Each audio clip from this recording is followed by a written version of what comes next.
I like to say people are grown kids. That's one of my favorite things to say because it's really true. Yeah. The things that you do as a kid, that same mentality converts into an adult. So you're a grown up, but you still have kid-like mentality. Yeah. As far as how you approach the world, you're still approaching people thinking about yourself. I told you, everybody has their own favorite subject.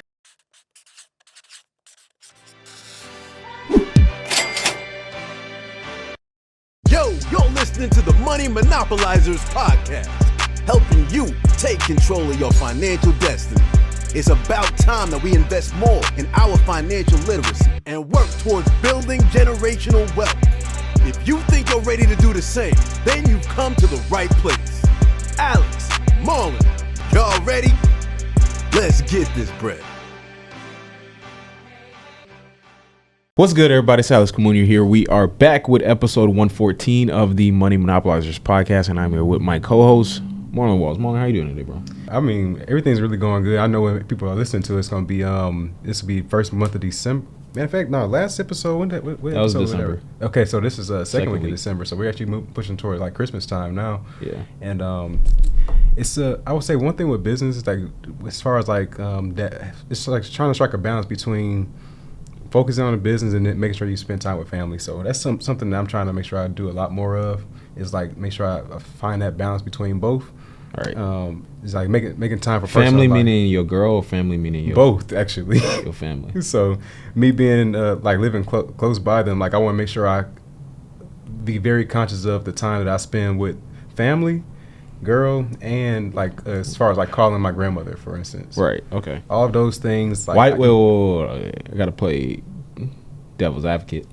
Why is it a priority for you to spend time with your parents and sisters in particular, if you've already lived with them and those things? Like, I just want to generally know, like, for you, like, why? Because to me, it's like, I mean, maybe it's just me, like, yo, I mean, I'm pretty much a grown man now, so it's like I got to take care of my girl and my kids and stuff. It's not even so much like spending physical time, but just always checking up on them, like just making sure everything's okay, like just seeing how they're doing, because life still goes on whether you're working on your business or not.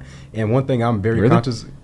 Yeah, that's exactly. Matter of fact, that's a whole point in itself, because when we were having our Thanksgiving conversations, like when we were just sitting all in the room together, like me, my cousin, uncle, and like dad and stuff. Yeah, I kept poking fun at like watching the game, for instance, like because you like us being in our own world and always just being on our grind, you start to like get disconnected a bit from like the reality of like what the day-to-day person goes through. It's not necessarily a bad thing, but it's just the reality of the situation that we're in. And so I try to at least have that some type of connection, but not necessarily let that like dictate my daily activities. As far as just being able to have general conversation still has some sort of value to me, just being able to relate to somebody. Right. And so that's kind of like where that that thought process came from with all that. But just, I mean, family, like you don't want to always have to have a business conversation when you're talking to family. You just want to like, just chill, have a chill conversation, talk about the game that you're currently watching. Maybe you're not going to have too much to pull from. No, I mean, it's like, because it's different now, because like, even like, we talked about this before, but like, today, if I watch an NBA game, like, I ain't going to know the whole roster like it used to be. Like, I might know like, 3 to 5 players on a team, but I might not even know they were on that specific team. Fact.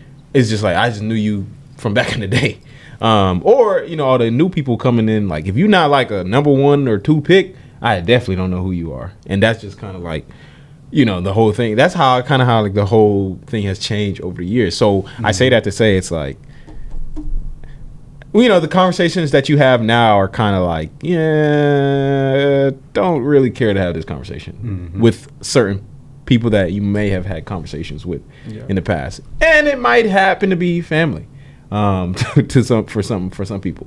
And so it's like, what do we actually have, and what are we able to talk about now? And for a lot of this is just like, if you've been like in your business and you've been focused on the business, like for me, it's like as long as I'm not, calling Steph Curry Stephen Curry. That's our favorite example. As long as I mean, I can still recognize people and that kind of stuff, then I think I'm good. But like, I don't have any desire to like, back in in high school and college where we could like, we could name the depth chart. We tell you their strengths. We tell you, what they rated on 2K. We tell you, what they average in that year. We tell you all their numbers. But now it's kind of like, I don't necessarily know because my attention hasn't been on that. And that's okay. It's actually, I'm proud of the fact that that's the case because I know what I got in, here's the thing. But in life, like, I'm not even trying to get philosophical, but this is real. You gotta, when you give up something, you gain something else. Or when you gain something, it's because you lost something else. Look, I would very much lose, being able to, go through the entire depth chart of an NBA team and, tell people their numbers. Or it don't even have to be NBA. I'm just using NBA. It could be, whatever show you're watching. It could be, you didn't watch all 15 seasons or 18 seasons of Grey's Anatomy. You know it dang near everything that happened, right? Versus having financial freedom, obviously I'm gonna take that. So as long as it don't get too bad, and it's like, hey, who's this guy? And I'm just like completely lost. But like, I mean, it's like almost a battle I've been trying to dictate with myself is avoiding well-roundedness, but trying to have some type of being able to have that conversation with just a common person every now and again. Like, it's gonna be done sparingly, so it's never gonna be able to go into depth like they can. Yeah. But it's like, can you still converse with somebody that at a lower level as far as like where it's not going to be about business and trying to get 6 to 7 figures a month versus just talking about the daily gossip. What do we need to talk? It's not even desirable, but I know you were going to go to. What else is there to talk about? If we not talking about making 6, 7 figures a month, what else is there? Like, what do we, like, people will be texting me, like people from back in the day, and it's like, dang, man, I don't care to talk to you right now. Yes. So like, we used to be cool, but I do not care. I think so. The balance for me is being able to have progressive conversations, but not necessarily the 6 or 7 figure conversations, but also not the same conversation we were having 7 years ago. That is my difference. Okay. I don't want to talk about the same exact funny post that we used to talk about 10 years ago. Like, let's talk about how, I don't know, talk about the current events that are in your life. Talk about, like, where you're trying to progress to. Like, I don't mind having progression conversations or maybe chilling, watching a game and just having that conversation about, like, what's going on, just, like, life updates and stuff. But if you're talking about, if you want to bond over the same funny meme we talked about 10 years ago in high school, now that's where I'm going to remove myself from the conversation. So do you think it's bad that, like, if I'm having a conversation with someone and we're talking about like sports or something that I actually don't care to have that conversation, I don't even want to like talk to you right now. Like, if you don't care to do it, don't do it. That's a whole different story. I mean, but so just if it's someone that's like, okay, like pretty much, I guess the question is like, when do you cut people off then? Like that's the thing. It's like, at what point is it like, well, obviously are in different stages of life, because with a lot of people, especially from people that we knew in high school, even college, it's like, to a lesser degree college, but especially high school, like, I mean, a lot of them are in, like, bro, you go on Facebook today and it's like, yo, I mean, we seeing people, you got 3 kids and you 25. I mean, hey, nothing against it. I'm not saying nothing is wrong with it, but it's like we are in totally different places. Yeah. Like, what are we talking about? And here's another thing too. Here's the thing about social, and I don't want to make this whole thing because we got to get into it. But here's the thing about social media. I always think that like I unfollow people on social media for sure, because to me social media is weird because you follow people on social media because they were in your life at a certain point in your life. But if your life progresses, you go through stages and phases of life just naturally. So I don't necessarily care what you're doing now in your new phase because we aren't in the same place anymore. I don't need to know what you're doing. I don't care about the fact that, it's your kid's 3rd birthday. It's cool, but like, I just don't care. That's all I'm saying. So, I don't know. It's just an interesting conversation. So I don't want to go too deep into it. But. No, that's a fact because like you will start having different phases of life, and like those people, like you can start to choose. It's really going to be a good time to our conversation too. Like, is this person going to be somebody that you can gain some type of value from at this point in time? Because y'all had similarities that made y'all mesh, or that made us mesh, or whoever it may be, that back then essentially was quote unquote value to each other. Yeah. So now that's why you had this relationship. But as you start to divert paths, how much value can you add to each other now? And if you don't have any overlap of value, it's like, why are we doing this? It's more so out of formality. Yeah. So now if you can find some resemblance of value, like if, let's say, for instance, if you were dating somebody and y'all were getting ready to discuss parenting and marriage and stuff like that, now that person that has 3 kids since 25, you might want to talk to them because they've been doing it for a minute. Now they have something that you may be able to like help you out in your relationship. And then they may talk to you about business. That's a whole situation in itself. Right. You're right. Now it becomes more of a mutual exchange of value. Yeah. I mean, yeah, I 100% agree. I mean, if it gets to a point where I'm talking about kids and marriage, I'll that's just like use an example. I know that's the most far-fetched. Yeah, no, I understand it, but that's like at that point, I will definitely be a lot older, significantly older than I am now, and so that whole conversation will be a lot more easier for me to have because it's more realistic. But right now, I'm trying to talk about 6-7 figures. That's a fact. I mean, the majority of your conversations are going to be geared towards your focus. Right. And I'm cool with that. Like I said, it was going to be like a small segment. It's not like a balance. The balance is 2%, at least for me right now. That's real. So hold that thought. Because we'll get into that in the episode. Oh, yeah. Be sure, if you're listening to this right now, review the podcast on Apple Podcasts. Leave a rating on Apple Podcasts, 5-star rating. Do not leave a 4-star rating. If you do that, I'm finding you. But please leave a rating, leave a review. Those help us a lot. We're definitely, the podcast is growing every single month. Shout out to all the new listeners.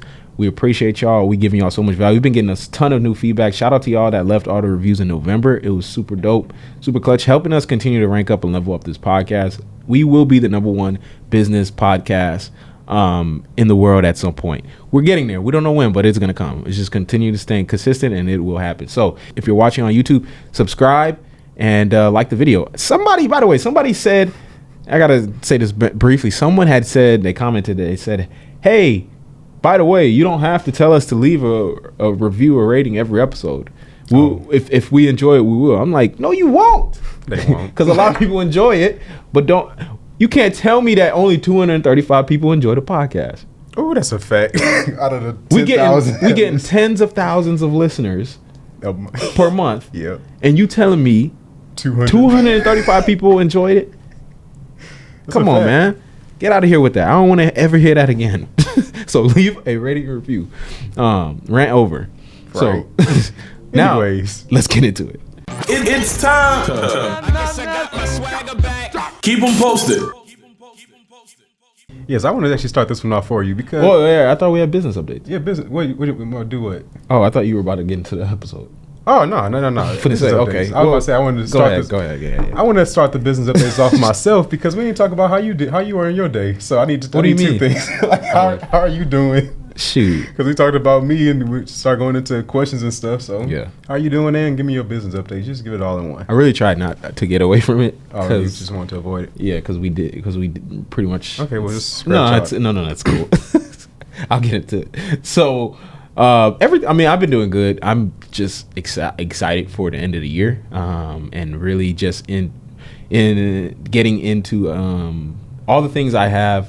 Well, this is more business updates. As far as me personally, I'm doing well. I think. I'm blessed. I was just thinking today, because we were having. I don't know, man. Sometimes I'll just like, because you can kind of be in the day to day of everything so much that like you kind of just don't even realize. What you're doing and like the progress you've made. So I don't know when this was. Maybe it was yesterday or 2 days ago when I was in the shower and I was just like, dang, man, I've actually done a lot. This year's been very productive. Yeah, like, a lot has been accomplished, striked and hit a lot, made and accomplished a lot of my objectives for the year.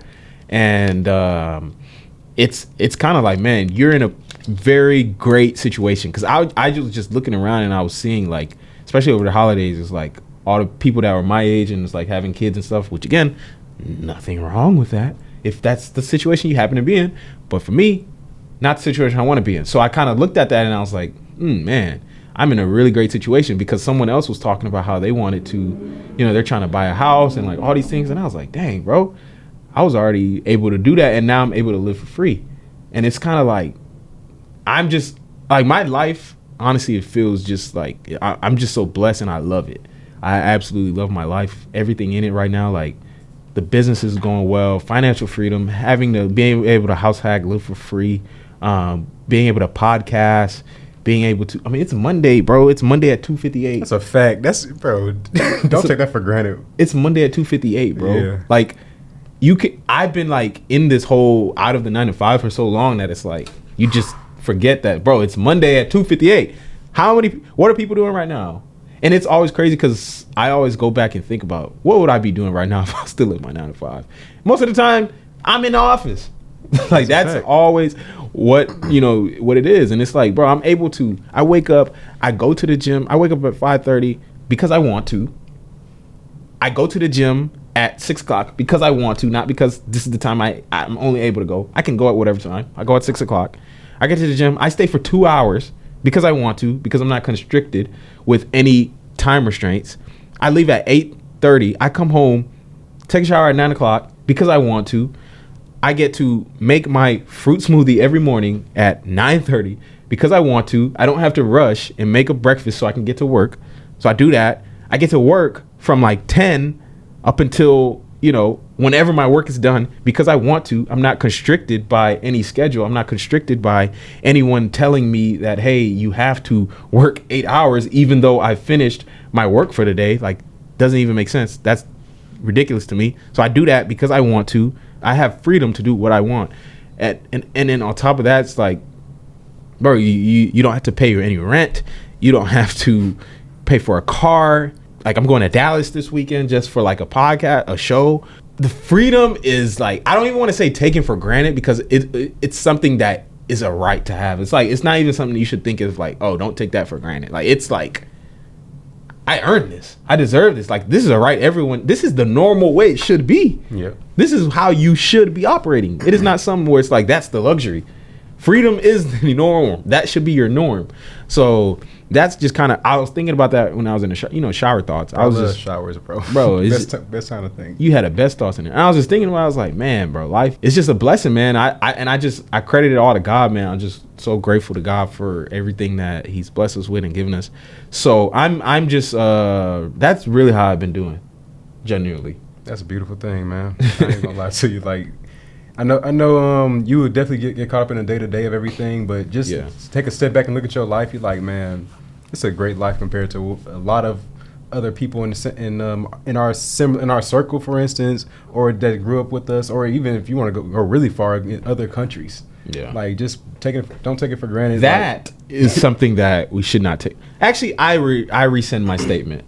I'm glad you brought that up. I rescind my statement because you can't even take your freedom for granted. If you grew up in another country, that you might not even have that. That's a fact. So, I mean, just the world that we live in, the way that the life that we live is just it's just an anomaly in a way. Yeah. So, I'm very, very grateful myself just for the position that we're in, and considering like the problems that we face are problems that some people never get to face. Yeah. That would like our normal is somebody else's blessing or somebody else's anomaly in a sense. So like, just don't understand like the situation that we're in and just don't take it for granted. 100%, man. That's real. That's so real. So, but yes, business updates real quick. We'll get into them. Yep. So Marlon, now we are pushing to the end of December. So let's take, a few minutes because I really want to get into the episode today. Facts. So let's take a few minutes just to kind of talk about what's going on in the business.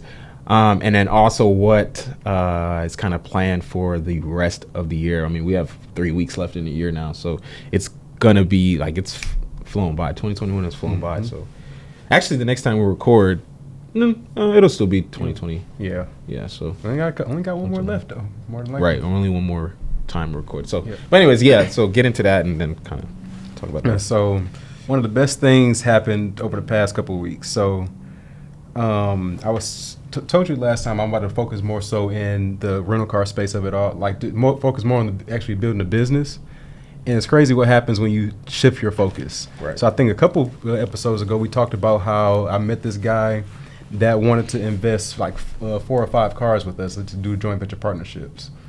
What happened is that because I was focused more so on like making sure that we really start scaling the business, I put together like a spreadsheet where I was able to show him how the joint venture partnership would work. And this is just truly one of my gifts as far as like. I was just going to say that. I think that's really what helped out is that for one, I love spreadsheets. I love making spreadsheets. Right. And I think I'm able to convey something in a very simplistic way where anybody can understand it, especially if it's in spreadsheet form. So right. I put together a spreadsheet, showed it to him. He was super, super hype about it. Like, because I showed him pretty much how this partnership would work with each individual car that he had. He had his assistant on. She was also hype about it. And they said, okay, I like this a lot, but I want to see how can we do this at scale? Because we're looking at maybe bringing in $1,000 or something like that for his cars, a couple thousand.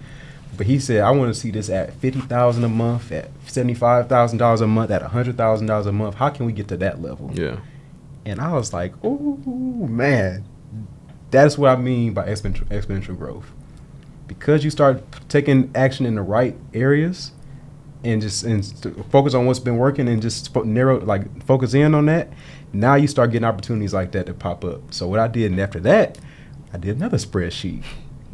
Uh-oh. And I doubled down on it. Like on the one I did before, now I said, okay, instead of me showing you the outcome based on the car that you have, I'm going to show you what cars you need to get your desired outcome.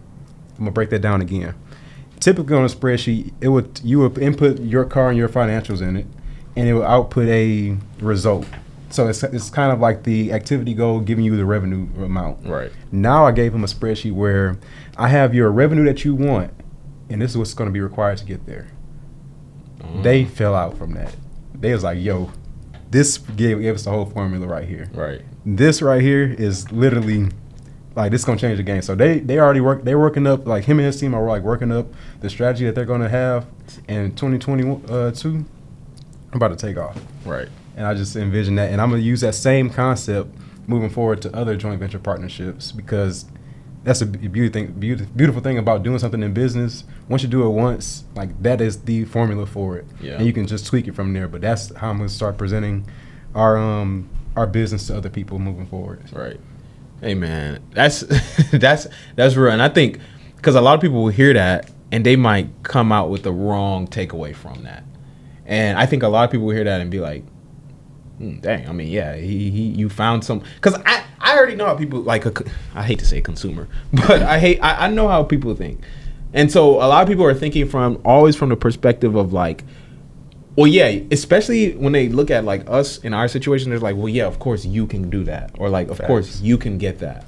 Or of course you were able to do that, right? You're you in a sense. They don't say like you're you, but like, oh, you just do things at a high level. So they look down on themselves as far as like they don't think they can actually do things. So that kind of prevents them from actually envisioning themselves do things like that. I don't know if that makes sense. I definitely understand what you mean. Right. So I think that a lot of people, their takeaway from what you just said would be more so like, in a sense, like you got lucky. Right? Don't let me get started, but continue. And my rebuttal to that would be understand what luck is, because a lot of people don't understand what luck is. I like to look at luck as the acronym LUCK, laboring under correct knowledge. Mm-hmm. Something that we've said for many, many years. We've been talking about this whole concept, right? A lot of people will say that someone else got lucky, but they don't understand what that person was actually doing to be in a position to get lucky, right? And I say lucky lightly here because, in a sense, you being able to joint venture with someone is not lucky because you were lucky. It's lucky because of what you actually did for that person to reach out to you. Yeah. To be lucky. Like, you didn't even have to reach out to this individual. Like, this person reached out to you because of hours and months of work and effort and money already put into it. It's not like that person's reaching out to you to like start something else. He already saw the potential because of what you did. You're already doing it. Yep. So it's easy. It's easy for you to get lucky if you are already doing things or if you're already doing things to put yourself in a position for somebody to see you and say, oh, I want to partner with that person, or oh, I would like to, I have a deal that I think this person would be good to, it could be real estate, whatever, this person would be a good person to partner with, right? I have money, or, whatever the case may be. Like, all the things that can kind of happen that makes business work, it's because something happened behind the scenes. And the thing is, luck isn't necessarily, a lot of people will look at it as like, it's like a one-to-one direct relationship. Like, if I do this, this happens. Dude, luck can take years to actually come to surface or to come up, because the thing is, it's like, you don't know how many degrees removed you are from that thing happening. You don't know how the thing you're doing today, like you don't know how the thing you're doing today will impact you 5, 10, 15 years down the line. Literally, one decision made today changes the trajectory. Like I said, there's an alternate universe somewhere where I firmly believe this. There's an alternate universe somewhere where you yourself and in a different universe made a different decision, and your entire life trajectory changes because of one decision. It's not to sit here and say, analyze every decision to make the perfect decision. The thing about that means continue to take action, imperfect action. That's how you get lucky. I promise you, luck is not something. Think about what luck actually is. You don't have control over it. So there's no way you can control the outcome of it. It's because you took a certain action. You didn't know what the outcome would be. You just took an action because you knew, I just need to move forward. As long as you know whatever action you're taking is moving you forward, you will get lucky. There's no such thing as luck happening for only specific people. Luck happens to everyone. People will say that, for us being in a position we're in is lucky. It's not lucky. How can this be lucky when we've been doing this for... That's why I'm glad y'all watching the journey, so y'all can see what luck really looks like. Bro, we tell y'all day in and day out what we're doing. You are literally watching everything unfold and continue to grow and continue to progress. How can you do that? Literally, we've documented 113 episodes. You've seen the journey unfold. You cannot say in 5, 10 years that it's lucky. It's no way. I've literally given you evidence that it's not lucky.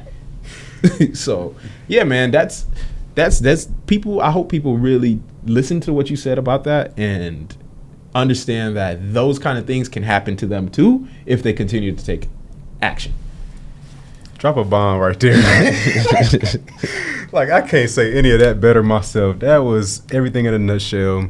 I'd want to go into it more in depth, but I really, really want to get to this topic today. So I'm just asking you about your business update so we can continue. Yeah, man. I mean, I ain't got much. I think, I just been getting lucky, man. That's it, bro. Like, I'm feeling the luck, bro, and it's just like the luck is raining down on me. I can't wait to keep getting lucky.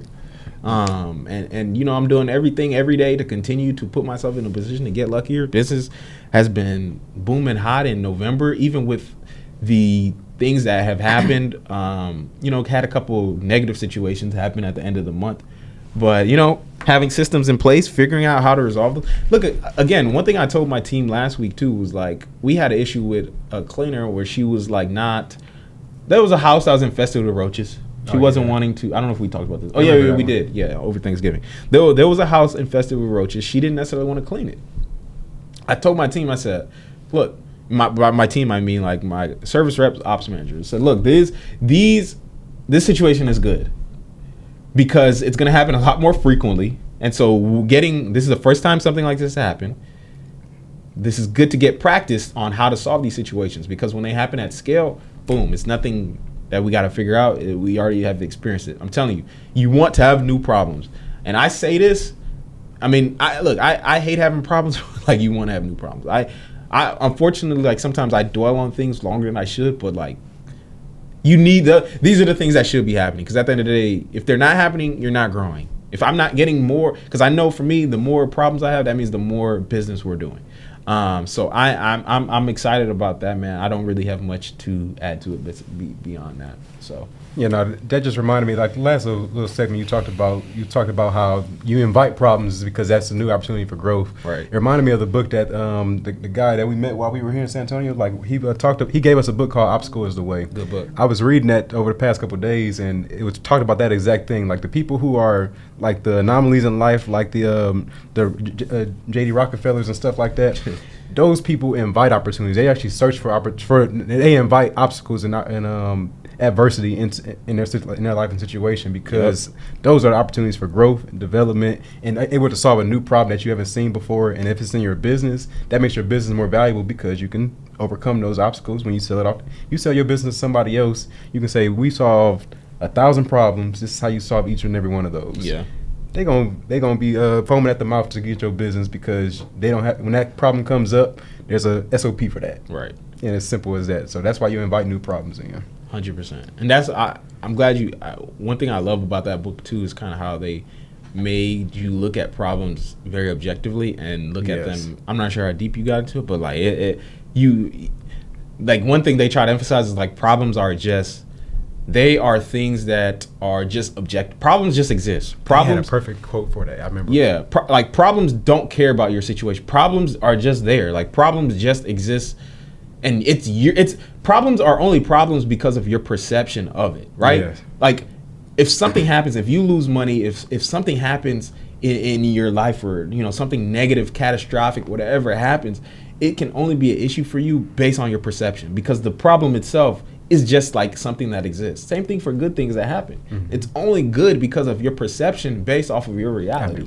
Like your view of it is not the actual reality of it. Problems don't become as drastic, especially in that moment when you understand this is just like, it's very hard to do, but understanding like this is just the reality of the situation. It's just something, because from the other person's perspective, it might not be a problem, or from another perspective, it's not a problem. If I rear end somebody's car, right, mm-hmm. but their bumper was already messed up, and I rear end them, it's a problem for me, but for them, that's a good situation because they just got their bumper that was already messed up. It's gonna get fixed now because of insurance and all those things.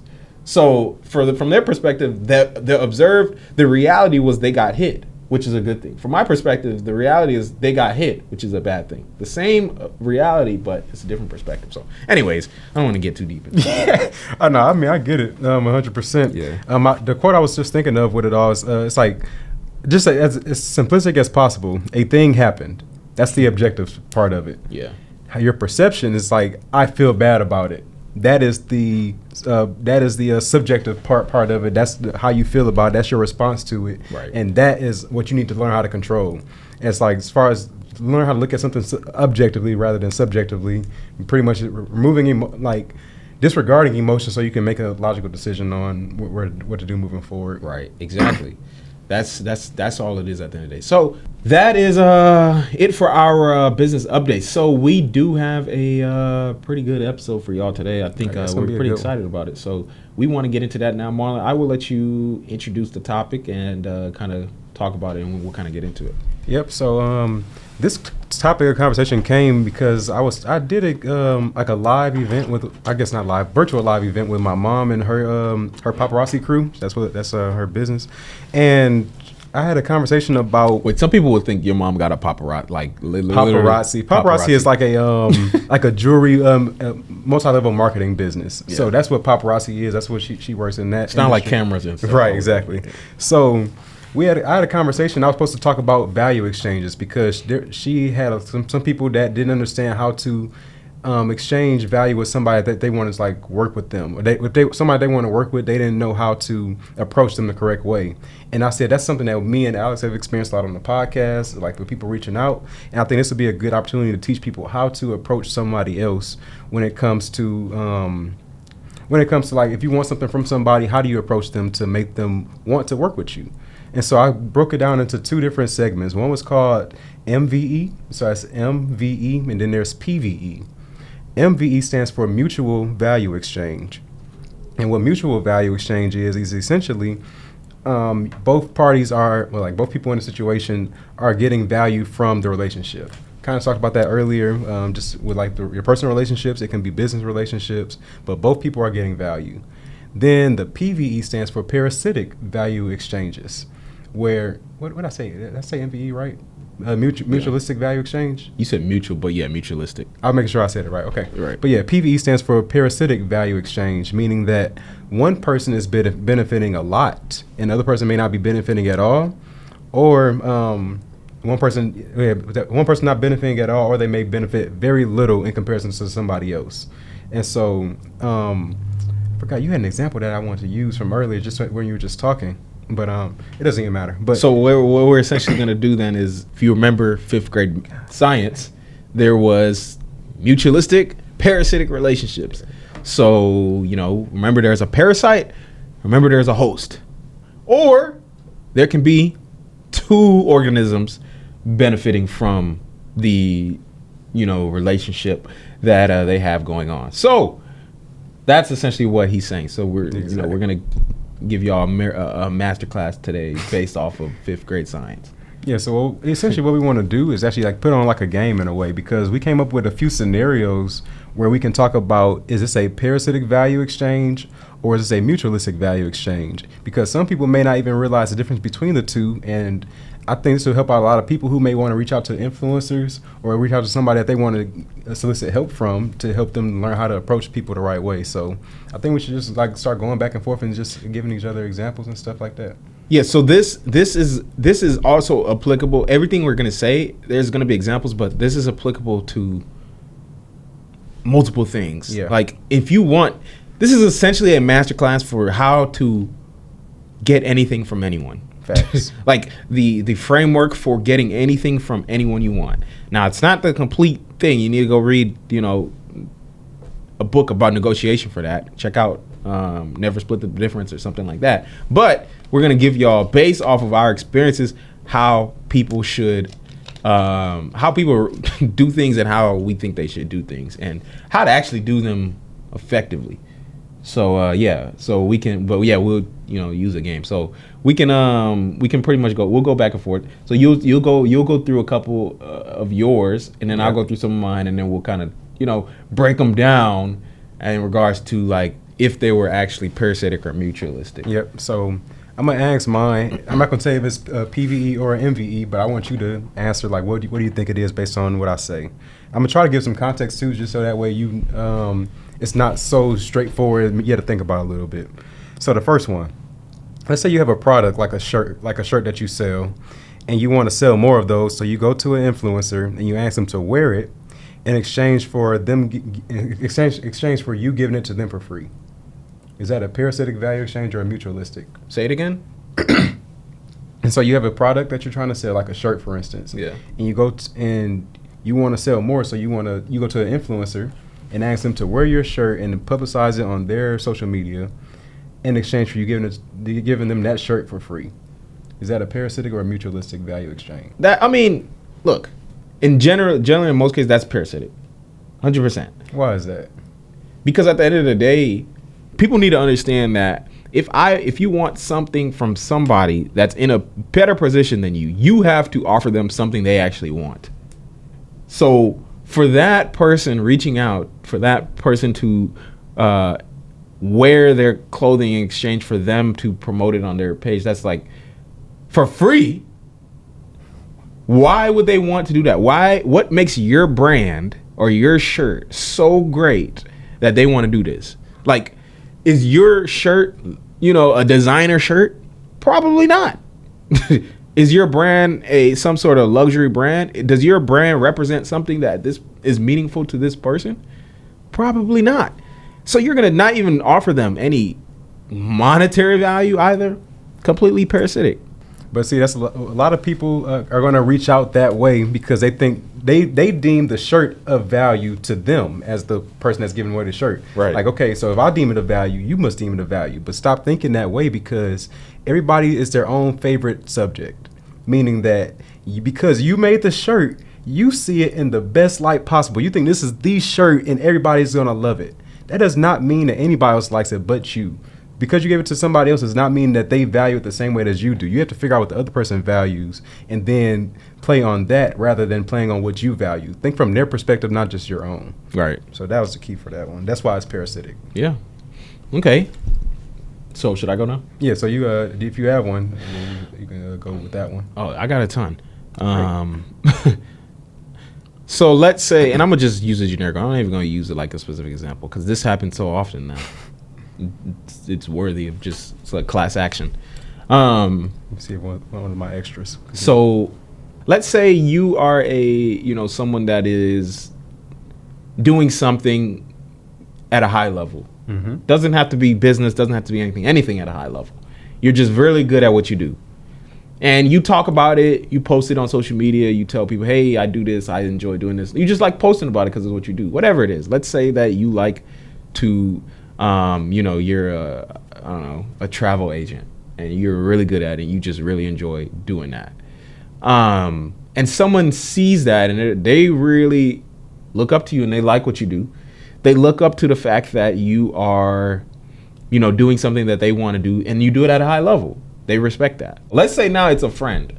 Okay. It's a friend now. Somebody when's that time you talked to them? Last week. Okay, cool. Continue. It's a friend.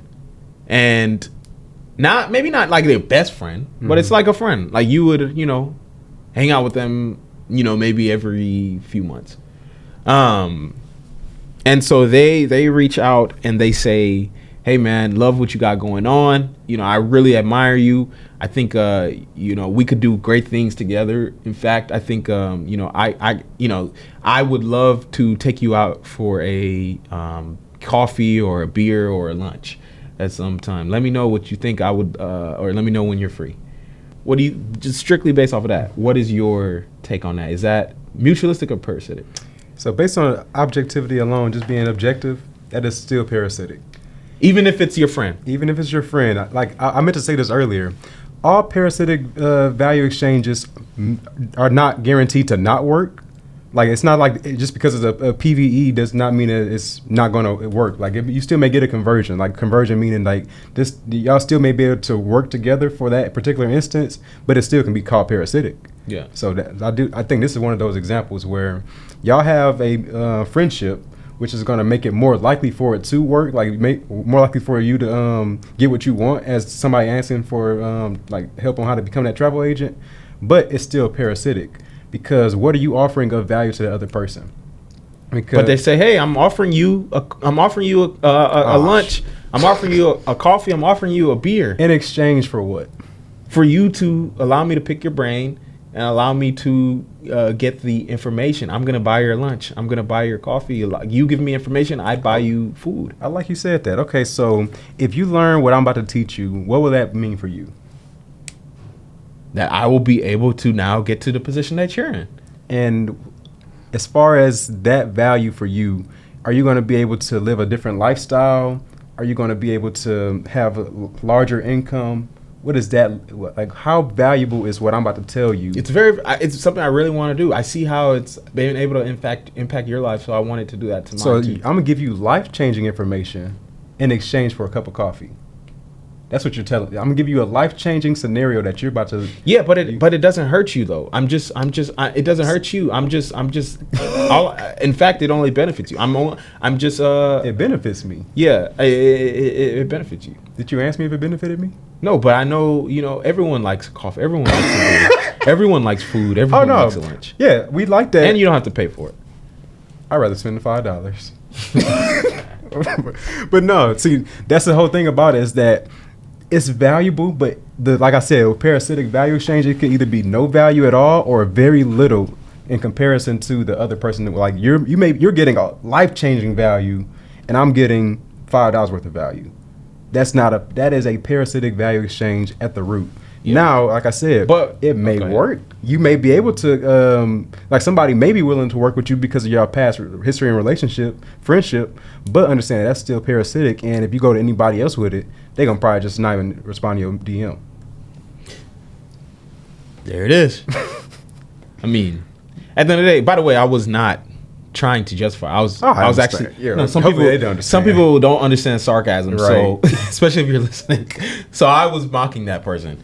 But at the end of the day, let's keep it real.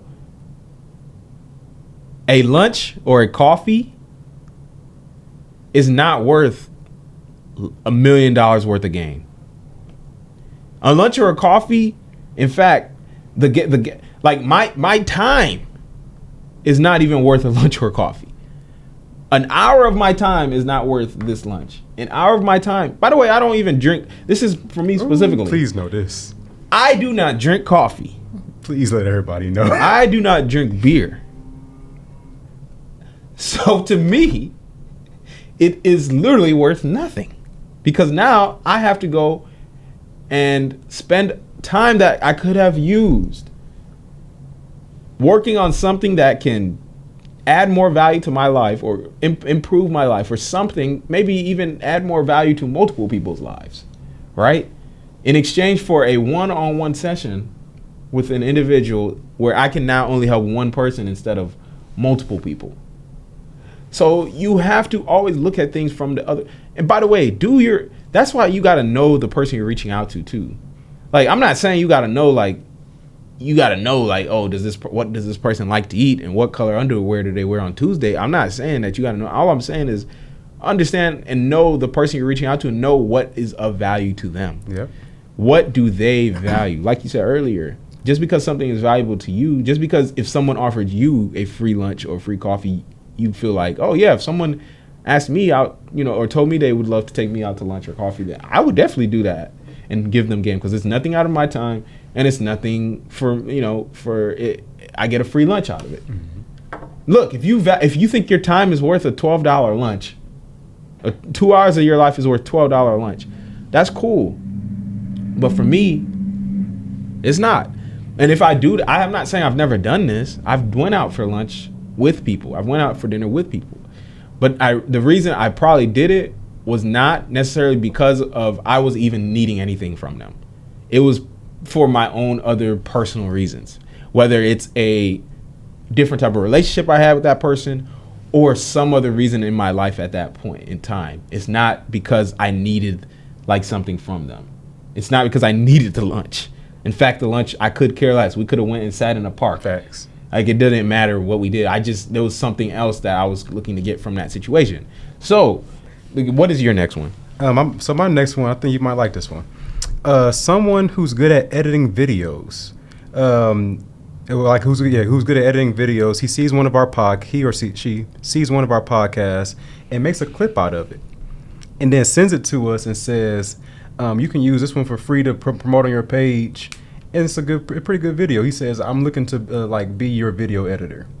Is that Mutualistic or Parasitic Value Exchange? I'm looking to be your video editor. I'm gonna charge for it moving forward, but here's a sample, and you can use for your page to edit. Like, it's already edited and everything. In exchange for money, that's all they wanted. No, so I'm gonna give you this video that's been edited they'll give me free. The one for free, but for in the future, because at the end of the day, they got to give me what's the right. Nobody's gonna keep nobody's doing it for free. So what do they want out of it? So they want to work for you as far as being your actual video editor. Yeah. And they just want to actually have a job position for that. So they don't want nothing out of the job except money. Yeah, essentially, yeah. So they don't want They don't want a mentorship. They don't want a mentorship.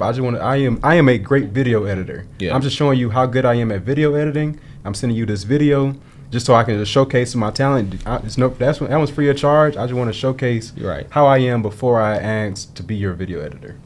Generally speaking, this is mutualistic. Mm-hmm. Because this person, again, researched his target, researched what this person actually might need in terms of his and what it fits in their skills. Because this person might be a videographer that knows how to, they know how to shoot video, they know how to edit video, they know how to create content, they know how to edit photos, they know how to do all these things, but they saw specifically, they put out a lot of video content that is already edited.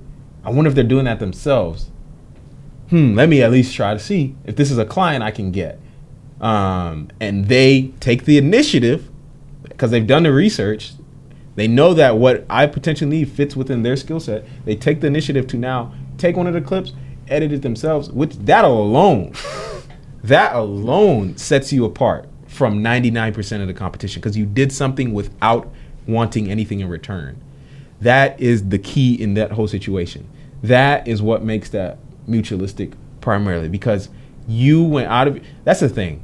Most people only think of one-to-one transaction. Like everything is transactional. I do this, you give me this. But the moment you start thinking in terms of long-term, like you're not even worried about the money today and you start thinking long-term, that's when you start to actually unlock what you want. When you start doing things for free and not asking. It's not to say do things for free forever, but initially you do things for free and then you come with your ask down the line after you've already provided value. I'm telling you, man, think about this. Let's really position this. If someone does something for you, how much more, like, bro, it's really basic psychology. It's like, let's think about a kid, bro. A kid and a mom, right? If a mom has been hounding at her kids to get the kids to clean the room or do something, and they haven't done it, now once they want something, they clean their room ahead of time, right? And then they go to the mom and say, "Hey, mom, I would like this cookie. I've already cleaned my room. I've already done this, and this." The mom is going to be much more inclined to agree because you've already satisfied her need or her wants or her what she wanted out of you or what that person wanted out of you. Think of it really that it's really that basic. Like when you come from a position, you have leverage. Like you're not just asking cold. It's like I have something you would like. Yeah. I've done something you would like, and I can continue to do this.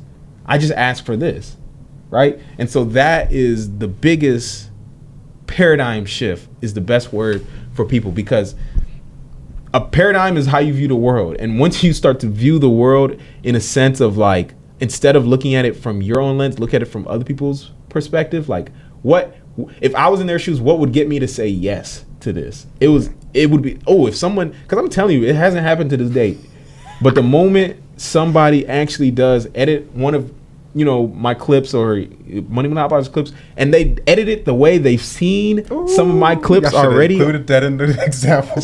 Yo, I'm telling you, if somebody edited, because I've already edited some stuff on my page precisely how I wanted it, video stuff.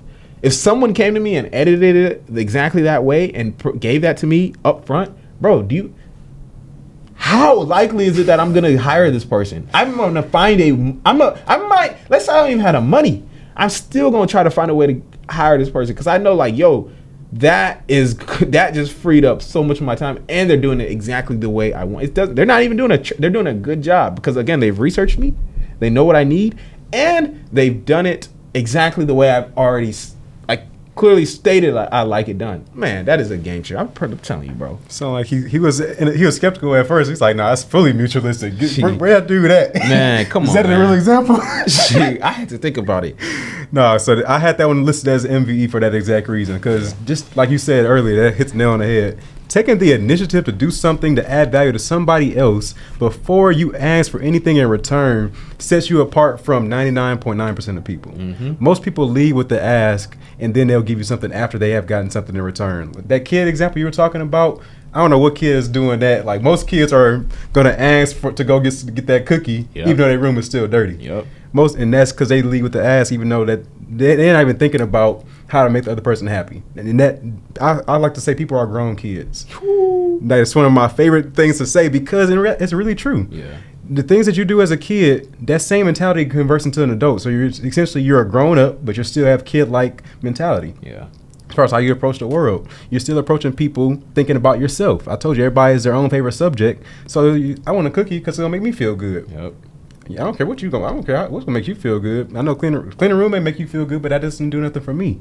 So you're thinking from a me mentality, and that's why you don't get the conversion rate of people doing stuff for you because you're only thinking about yourself. Yep. And that's at the end of the day, just the perspective and the lens that everybody that's listening needs to put on. So I like that one. Good one. My next one, which we'll go through a few more. Oh man, got something cooking for y'all. Here we go. This is a real life example, by the way. This is the legitimate message that I received. Hey, I want to be your apprentice for 6 months, free of cost to you. All you need to do is show me the methods. If we want to create African American wealth, I believe we must bring each other up. End of message. I'm glad you found this one. I missed this guy. It's one of my favorite guys right here that's reached out. So, Marlon, I must phrase this question to you. Mutualistic or parasitic? I see the value he's trying to answer this question straight up, that is the most parasitic message that I've ever seen, to be honest. So, Yo, I had to throw my phone after I saw that. Man, this was hilarious the first time we saw this. I thought they was trolling me. Because I need you to reread that. Just so I can make sure that I heard it correctly, because it's apprentice free of charge to you. I want to hear that part again. I want to be your apprentice for 6 months, free of cost to you. All you need to do is show me the methods. If we want to create African American wealth, I believe we must bring each other up. What has he delivered of value to you in this entire conversation? You're saying that was the first message. Didn't even right? Say No. Didn't even say hello in that message. In that message, what have you delivered of value to make me see the value of you being an apprentice? Where I don't even know. You may have potential. I don't even know what that potential is. Right. Because some people are reaching out and they have potential to do something great. All they need is the right information. I agree with that. You have shown nothing whatsoever that leads me to believe that if I even teach you something, you're going to take action on it.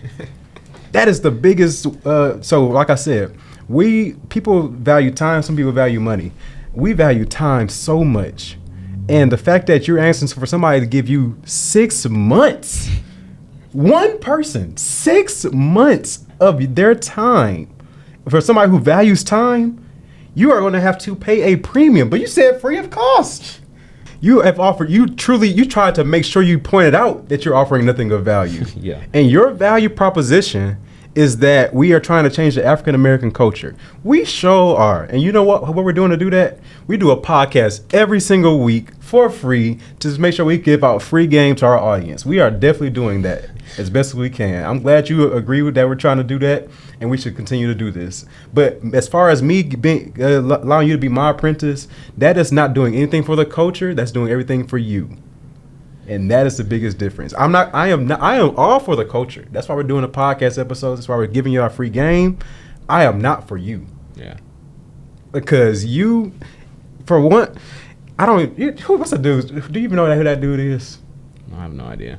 That's my whole point. You have no prior relationship with this person. And so I want you to understand that we may know, let's say 1,000 people. In the world, there are 7.7 billion people in the world. That means there's still 7.7 billion people that we don't know, and he's one of those 7.7 billion people. Right. Any one of those people could reach out and ask for the same thing. So if you say yes to that one person, congrats, you may have changed his life, and he still may not take action on that information. If you do that 10 more times, that is 60 months of your life. That's 5 years. And what if none of them take action? How much time have I wasted now trying to apprentice somebody one-on-one? Versus spending that same 5 years teaching the masses through a podcast that's growing from 3,000 to 10,000 to 20,000 to 100,000 listeners per month. Right. Where's my time best spent? I mean,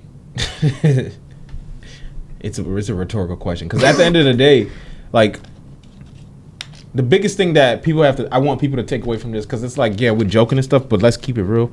The biggest thing that you got to take away is like, I understand people reaching out, asking for help, those kind of things. That's totally understandable. I'm not saying not to do that. My whole thing is, if you're going to reach out and ask somebody for help, the initiative is the most important thing. What can you show that you've already done to prove to this person that you will not be a waste of their time? Because I promise you, there's people out there that love to help, especially young people that are taking action already, and they just need some extra guidance or direction.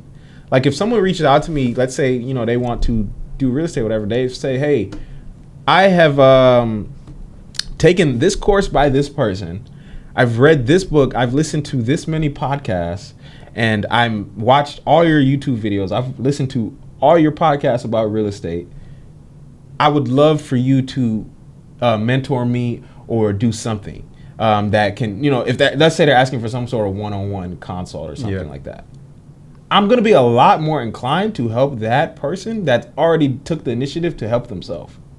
I'm not saying I would, because it might not still be in my best interest at that point in time particularly. But at the same time, I can see this person is someone that is driven And by the way, you're not gonna get to like deceive me, because I'm gonna know like if you have, because if you've done all that, you're gonna have the knowledge. Facts. And we're gonna be able to talk at this at a high level. So I will be much more inclined to help that person. Will it end up being a one-on-one? Maybe, maybe not. If it doesn't, it still is gonna end up being something that benefits. I put them in a better position than they previously were in. So they still got a better result than nothing. So, and by the way, just because you do something, it doesn't mean you're entitled to get anything. Just keeping that, making that clear too. Just because you do take initiative, just because you do this, doesn't mean you're entitled to it. It's still all about what that other person needs. Maybe it's not in the right time for that person. So maybe you have to try it again later. There's something to say for persistence and continuing to reach out and continue to do those things. I know there's been plenty of people that have sent tons of DMs, tons of messages, those things consistently, and have got it. This doesn't necessarily work, for like women or stuff like that. Like that, at that point, you just a simp. But generally, like in a lot of other cases, it can work, especially if you've already taken initiative. Because the key thing here is to stand out from other people. Like, what makes you stand out from the other people? And I'm telling you, initiative is the one thing that you can do on your own that's gonna make you stand out from everybody else that's asking for the same thing. I guarantee you that's gonna be huge, bro. All right, so yeah, I like that point that you just made. So I'm actually gonna let that segue into my next one. Yeah. Who answered the last question? You did? Yeah, I did. Okay, perfect. So yeah, next one. I don't know how many more you want to do. So I'll do one more, and then that'll be it for me. All right, so yeah, so we'll just wrap it up with this last two then. So, since you said taking initiative is a big part before, like, showing that you've done something, let's say that I'm a new podcaster. I've done 2 episodes. I did like a solo episode to introduce the podcast. I had one guest, probably was like my mom or something. But now I'm like, all right, cool. I've got a couple episodes. Now I'm going to reach out to Alex. He's built a 7-figure cleaning, 6-figure, on the way to 7-figure cleaning business. And I think that would be a great high profile guest for my podcast. I asked you, would you like to be a guest on my podcast for episode 3? How does this work? Well, is that a mutualistic value exchange or a parasitic? You get to be in front of my audience in exchange for you coming on and giving value. How does this work? Oh, I get to be in front of your 3 followers? Yeah, I got my mom. Yeah. I got my sister. And I got my best friend. So yeah. Okay, cool. Cool. I got it. Yeah, got you. Parasitic. But you got an audience. You can change. Look, man. Again, think of it. This person that you're reaching out to, and by the way, watch this. I'm gonna flip it in a minute. This person that you're reaching out to, they probably are getting hundreds of podcast requests if they're that high profile, right? I know I get a lot of different podcast requests, especially as of the past few months. But for me to actually accept one, again, man, it goes back to the initiative. What have you already done to prove to me that if I come on your show, I'm not going to be the last episode you've done? Come on with it. What's the average runtime for a podcast? The average podcast goes for 6 episodes before quitting. There's hundreds of thousands of podcasts. The average is 6. So what initiative have you taken that's going to prove to me that, like, if I come on here, I'm not going to be episode 7 and then that's it? Like, I'm gonna check back in a year just to see, maybe, more people have went back to my episode and I see it's the last one. That means I'm not gonna be happy about that. I'm gonna be like, wow, I wasted my time with that. So the key here is the initiative. If you're reaching out, and this doesn't even have to be a podcast, it could be anything. If you're reaching out for someone to actually take their time, it's different from you asking for like information via message or something like that. But you want me to actually block out a set time of my day. So you're asking for time. By the way, this might be more valuable, their time, than their money. You might as well have been better off asking them for their money. Facts. Because for a lot of people, you would say, hey, you could have said, hey, if you give me $500, I can, push you out to this many people. That could be more valuable than you asking them, hey, can you give me 45 minutes of your time and I can interview on my podcast and push it out to this amount of people. Whether you have a high following count or nothing, or not, right? So And look, when we started our podcast, it took us 14 episodes before we got a guest. You know how hard it was to get through 14 episodes? I'm keeping it real. It was very hard. Facts. Like, the first 3 episodes, cool. After that, really the first 5, cool. Yeah, After we hit the first 5. I remember that. Yeah. Episode 6, Good Dad, Bad Dad. I'm not going to get into all of them. But, like, the first few, those are easy to get. After that, it's hard to get a topic.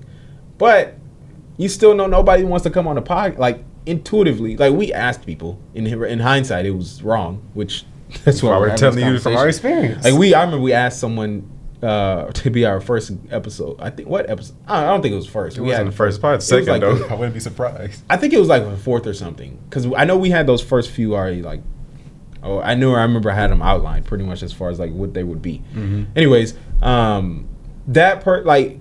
this lady had 40,000 followers or something already on Instagram. You be our first guest on our 3rd episode. Come on, man. Why would I do that? So at the end of the day, take initiative to whatever you already done, whatever you're trying to do. Because essentially you're getting me to, what is the word? By you asking me to come on your podcast, or you asking someone to come on your podcast, you're asking them to essentially align themselves with your brand and support themselves with your brand too. So they because at the end of the day, whatever their name is attached to, it's a reflection of them. So I'll get my last one and then we'll kind of wrap it up. Let's get it. Someone said, I'm just trying to be your wife, TBH. Is that mutualistic or parasitic? This is said to you, right? Correct. All right. Why you gotta put me on the spot? I like it though. Got it. So understand, what does the other person value?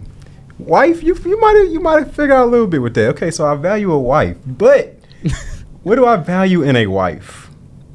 And do you meet this criteria? I can't tell you if it's mutual or parasitic because I need to know the context of who is the person. You got to know a lot about this person. You got to know a whole lot more. So this is a TBD right now. It's not an MVE or PVE. It's a TBD. So I got to figure out, does this person match that criteria? Because you could be very, very parasitic for a lot of different reasons. A lot of different reasons. But if you meet that criteria, you are super MVE right now. So I got to figure that out. Well, I'll give you some context. Person, I mean, look, I get it, shoot your shot, it is what it is. But at the end of the day, we all have our types. And we all have... At the end of the day, like this... Continue. We all have, things that we are attracted to. And, in order for something to be mutualistic, then there has to be mutual attraction in that situation. So, I would say in this particular case, it was, I would generally say, parasitic. Attraction wasn't necessarily there. Other things, I don't know. I didn't inquire. But, it just wasn't, there for me. So, this is funny. They said that they want to be your wife. I like to continue to put it in the frame of why they said that. Because they see a whole bunch of value that they will get from being in that relationship. Right. So the reason I'm framing it this way is because I don't want anybody saying that, oh, you're wrong for acting like this. Right. Everybody is thinking from their perspective. The person that's asking and the person that's receiving the message. You're thinking from your perspective only, saying, I want to be your wife. Why did you say that? Because you want something for you. So the other person that's responding wants something for them. There's nothing wrong with that. If it's a mutual value exchange, it's gonna work much more frequently. I'm not gonna say anything is gonna be 100%. Yeah. It'll be much more frequent to work if it's a mutual value exchange versus a parasitic. If you come wanting all this value that you deem important that you'll get from being in this relationship, but you're not bringing anything of value that his perception of value, not your perception, but his perception of value, talk to him. It's not gonna work. Talk to him. And that works for business, that works for personal relationships, that works for all across the board. That's why this is able to be applied anywhere. If you want somebody to work with you, add value first. Yep. As simple as that. You see value in them, you got to deliver value to make that relationship work more and work more successfully. Hey man, that's all. At the end of the day, I ain't even gonna add too much to it because I don't want to get canceled. So I'm gonna just leave it there. But I think the concept remains true. It's like, yo, even if you trying to be wifey, whatever, it's like, yo, you got to add some value. In my perceived way of value, like, by the way, that there, it's a pretty extensive. Do your research. Yeah, good. Yeah, we'll just leave it at that. Do your research, man. Do your research. So, but yeah, I think that was a good conversation. I hope a lot of people can gain value of that. But before we end up our show, we'll do our next segment, which is Ask the Monopolizers, and then we'll kind of wrap up the show. How can I be successful? How can I follow the path that someone else has laid for me to be successful? Ask the Monopolizers. I'm going to do one question today. This is from Matthias _23. He says, what are your habits at getting productive and being focused? You can answer that first. Yeah, I think that's a good question. I think, generally speaking, first you got to really understand the difference between being productive and being busy. I think is important because being productive means you're moving the needle, right?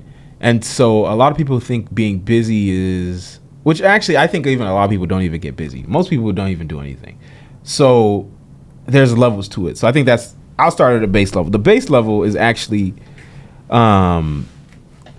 understanding that, you have to do things you don't feel like doing, in spite of your feelings, in spite of your emotions, in spite of the environment, in spite of everything. You have to do things because on top of that, the next level is that the things that you have to do are going to be things that are moving the needle for you. So when I say moving the needle, I mean what things can you do that are actually going to get you closer to your goals? Like what can you do that's actually going to get you closer to financial freedom, right? If you're sitting here continuing to, watch podcasts and read books, these kind of things, that's cool. That's good for the start. But after that, you got to get into it. Like we got to figure out, like, I got to take a course. I got to pay for coaching. I got to, do something. I got to find some way to continue to move the needle. A lot of people, what happens is they just get caught up in the whole analysis paralysis, which I don't even think it's that. I think a lot of people, they just, a lot of people are just lazy, but they don't realize they're lazy. And so understanding that you need to be doing things that are moving the needle all the time is very important. And when you're not moving the needle, then it's okay to do things. Because as long as okay, I've moved the needle today, or I've moved the needle this week, or I've moved the needle as much as I need to, and then I'll move the needle again tomorrow, meaning I'll continue the course, or I'll continue this, or I'll actually do this specific action from the course or something like that. Cool. Then now you've made some progress. And so that is how I like to stay busy, because I don't just stay busy just to stay busy. Like once I'm done with my work and I've done what I need to do, I'm gonna be chilling. Like I work until I need to. Sometimes I work a long time because I just feel like I need to, especially early on in things. But like, I work until I need to. I don't work just to say I'm working. So that's how I'd answer that. I mean, that's a great answer overall. Just to be brief on it, very similar. Identify what busy and growth tasks look like for you. That's number one. But secondly, and most importantly, stop justifying busy tasks as growth tasks. I think I don't want that to go over anybody's head, because I don't understand what a busy task and what a busy task is and what a growth task is. Busy tasks are things that are not moving that needle in your business. Right. It's something that may be a day-to-day thing that you need to do for your business, but it's not going to move the needle. So for us, let's use the rental car business, for instance. Getting a car wash, busy task. Taking a car to get maintenance, busy task. Communicating with guests, busy task. When our growth task, when it comes to something that's going to move the needle forward to you scaling your business to get towards your goal. Growth task is something like communicating with JV partners to get a new car added to our fleet. That's a growth task. Same thing with creating your documenting the different processes so you can eventually hire employees out. That's a growth task. how are you going to get this business to where you can automate it? Those are things that you need to be looking at as a growth task. Most people are going to say that, hey, today was a good day at work. I got all the cars clean. They're all back rented out. We're making money. You made money, but you did the same thing you did five days ago or 5 weeks ago. That's the same. Those same tasks are just busy tasks that are reoccurring. Yeah. Reoccurring busy tasks are not growth tasks. And your important thing is to figure out what the difference between those two are and focus in on a growth task and figure out how you can implement more of those into your daily activity. There it is. Well, that's dope. So we will wrap up the show with our last segment, Take It or Leave It. We gave you the game. You can Take it or leave it. So this has been a value packed episode. No pun intended. Facts. That's gonna go over some people's head. It almost went over my head. But there's been so many different things that I think that people can take away from this. And it's always hard. I always try to pick one thing every time we do this, just in general. My takeaway, you can take this or you can leave this. It would be to always think in the perspective of the other person. Anytime you get into the habit of doing that, just in general in life. Like anytime you want something from someone, it could be your wife, it could be your friend, it could be, a sibling, a relative, your spouse, whatever, a business partner, a potential, business partner, whatever, an influencer. Anytime you want something, stop yourself and think, what could this person actually want as well? No matter how big they are, this person can have 10 million followers. If you're going to DM them, I'm not even going to tell you not to. I'm just going to tell you, if you're going to DM LeBron James, figure out what LeBron James could actually need and give it to him. Which, by the way, as you can see, as the person's, stature or whatever changes, figuring out what they need could be harder, and it could be it's going to be harder to provide more value to them. But the reward with working with that person is going to be extremely, extremely, extremely huge. So that's what I would say would be my takeaway from this episode. Yes, sir. I love it. And mine would be ask for forgiveness instead of permission to add value to somebody. Ooh. And understand that it may not work in your favor, and be okay with that and just continue to try that out. Reason I'll say that is because, like the example we gave earlier with the person that says, I want to edit your podcast for you, or edit a clip of it without any issue, like free of charge to you. You are adding value with the expectation of nothing in return. So that in itself is you should take an initiative, and I promise you separate yourself from 99% of people by just doing that. So you didn't have to ask for permission. You're not looking for somebody to okay you first. You're showing that you are an independent thinker, that you're willing that you know what value looks like for the other person. You've done your research. All those things are going to put you in the highest position possible to get that MVE relationship converted into a successful transaction for both you and the other person. Yeah. So if you can learn how to lead with that value and be okay with it not working out, you're going to get a lot more successful transactions that way. Man. And again, last thing I will say to wrap up this show is just continue to take imperfect action, because when you do that, you put yourself in a position to actually get the things that you want. And I was just thinking, because, we're right here right now recording, and a few seconds ago, Charles walked by, the guy that we talked about it was like a month ago now. Yeah. In terms of like the guy that we met. And I was just thinking, because a lot of things that people ask too is like, how do you get a mentor, or like, can you be my mentor? And I'm just thinking like, mentors don't come when you force it and you ask it. Mentors come organically, because I'm just thinking about like someone like Charles. That guy is he's like a mentor. Yeah. And the way you get a mentor is, again, by taking action and then adding value to them. And by the way, some mentors, you probably don't even have to add value to them. Just because you took action, that could be enough for them to see it in you. That's their value exchange. Right. And so today, he offers us to, come over to his house. Facts. During the holidays. And this guy's, multimillionaire business owner. Talked about it last time. He offers us to come to his house. That is not something that we had to force. We just continue to take action. He saw us again. We had a conversation from last time, built rapport. Now the relationship progresses. Who knows what comes out of that? Bro, you telling me a wine at a multi-millionaire's house I can't get nothing out of that. And it's not even about me getting something. You telling me like a relationship can't form out of that? Come on, man. So, anyways, that is it for this episode of the Money Monopolizers podcast. Did you want to add anything to that? That's it. Okay, that is to go. Yeah, that is it for this episode of the Money Monopolizers podcast. New episodes will be released every Thursday and will be available on Apple Podcasts, Spotify, and YouTube. Just search Money Monopolizers wherever you listen to podcasts. We hope you enjoyed this episode. If you did, we'd appreciate it if you rated us 5 stars. And left us a review on Apple Podcasts. You can find out more info about us on Twitter at The Monopolizers or on IG at Money Monopolizers. We post informative content on there to keep you engaged. So be sure to check that out. Share those posts. But until then, we're out of here. You've been listening to the Money Monopolizers podcast, helping you take control of your financial destiny. To learn more about how you can be in control of your money, visit moneymonopolizers.com. We'll catch you next time when Alex and Marlon share more personal finance and wealth creation tips with you. Now it's time to take action.